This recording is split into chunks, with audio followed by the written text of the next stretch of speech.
चक्रवर्ती सम्राट अशोक प्रतिष्ठान व फुले शाहू आंबेडकर शिक्षक संघटनातर्फे आयोजित अशोक पर्व महोत्सवांमध्ये अकोला येथील सामाजिक कार्यकर्ते, साहित्यिक, कवी, साप्ता नारी ललकारचे संपादक व लोकस्वातंत्र्य पत्रकार महासंघाचे जिल्हाध्यक्ष पंजाबराव वर यांना त्यांचे सामाजिक व पत्रकारितेतील कार्याबद्दल राज्यस्तरीय सम्राट अशोक उत्कृष्ट पत्रकारिता पुरस्कार जाहीर झाल्याबद्दल संघटनेचे पदाधिकारी प्राध्यापक बाळकृष्ण खंडारे, प्राध्यापक सुनील कांबळे, ओरा चक्रे, राहुल भगत, मंगेश जिने यांनी त्यांच्या घरी येऊन दोन्ही उभयंत्यांचा सत्कार केला।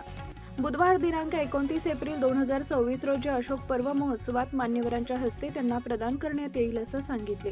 या भव्य दिव्य कार्यक्रमाला प्रमुख उपस्थिती म्हणून लोकप्रिय खासदार बळवंतराव वानखडे, कार्यक्रमाचे अध्यक्ष बहुजन नेते प्राध्यापक डॉक्टर संतोष हुसे, प्रमुख अतिथी आमदार धीरज भाऊ लिंगाडे, उद्घाटक मराठा सेवा संघाचे जिल्हाध्यक्ष डॉक्टर रणजित कोरडे, संपर्क पाहुणे डॉक्टर संतोष बनसड, सत्कारमूर्ती लोकनायक प्रकाश भाऊ पोहरे राहतील। कार्यक्रमाचे आयोजक प्राध्यापक विजय आठवले, प्राध्यापक बाळकृष्ण खंडारे, प्राध्यापक सुनील कांबळे आदींच्या उपस्थितीत पंजाबराव वर यांना राज्यस्तरीय मानाचा सम्राट अशोक उत्कृष्ट पत्रकारिता पुरस्कार प्रदान करण्यात येईल। यापूर्वी देखील पंजाबराव वर यांचे वराडी झटका काव्यसंग्रह, महानायक बिरसा मुंडा चरित्र ग्रंथ, भ्रूणकन्येचा टाहो काव्यसंग्रह, त्यांचा नुकताच त्यागमूर्ती रमाईच्या जीवनावर आधारित गाथा रमाईची ग्रंथ प्रकाशित झालाय। ग्रंथाला महाराष्ट्रभरातून प्रतिसाद लाभत आहे।